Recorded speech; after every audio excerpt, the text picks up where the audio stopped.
ডাকসু নির্বাচন নিয়ে আপিল বিভাগের শুনানি বুধবার। মব সংস্কৃতির অবসান ঘটাতে হবে বলেছেন তারেক রহমান। 3 গার্মেন্টস মালিকের বিরুদ্ধে ইন্টারপোলে রেড নোটিশ জারির উদ্যোগ। বিচার কাজ দ্রুত শেষ করতে হতে পারে তৃতীয় ট্রাইব্যুনাল বলেছেন আইন উপদেষ্টা।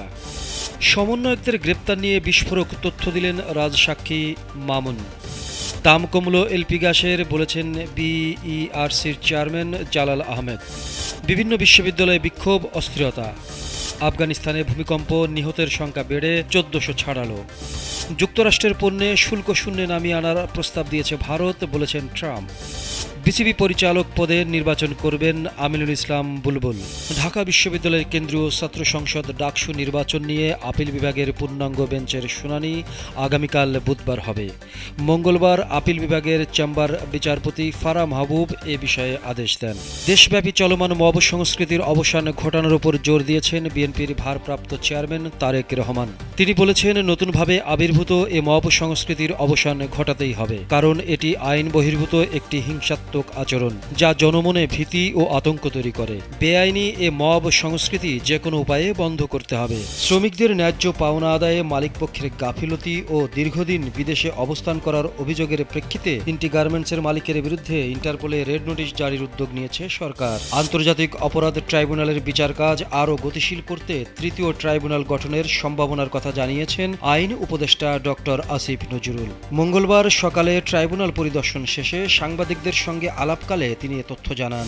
সাবেক স্বরাষ্ট্রমন্ত্রী আসাদুজ্জামান খান কামালের নির্দেশে সমন্বয়কদের আটক করে মানসিক নির্যাতন করে আন্দোলন প্রত্যাহারের বক্তব্য দিতে বাধ্য করা হয় বলে জানিয়েছে রাজসাক্ষী হওয়া সাবেক পুলিশের মহাপরিদর্শক আবদুল্লাহ আল মামুন।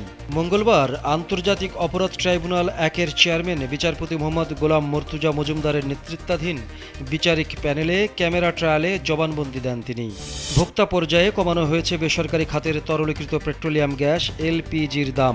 চলতি সেপ্টেম্বর মাসের জন্য 12 কেজি সিলিন্ডারে 3 টাকা কমিয়ে নতুন দাম নির্ধারণ করা হয়েছে 1270 টাকা। মঙ্গলবার Bangladesh energy regulatory commission BERC chairman Jalal Ahmed সংবাদ সম্মেলন করে এ নতুন দাম ঘোষণা করেন। দেশে একাধিক পাবলিক বিশ্ববিদ্যালয়ে অস্থিরতা দেখা দিয়েছে। চট্টগ্রাম বিশ্ববিদ্যালয়ে ক্লাস পরীক্ষা বন্ধ ও বাংলাদেশ কৃষি বিশ্ববিদ্যালয় বন্ধ ঘোষণা করা হয়েছে। 3 দফা দাবিতে আন্দোলনের মাঠে প্রকৌশল বিশ্ববিদ্যালয়ের শিক্ষার্থীরা। আরও কিছু বিশ্ববিদ্যালয়ে চলছে অস্থিরতা।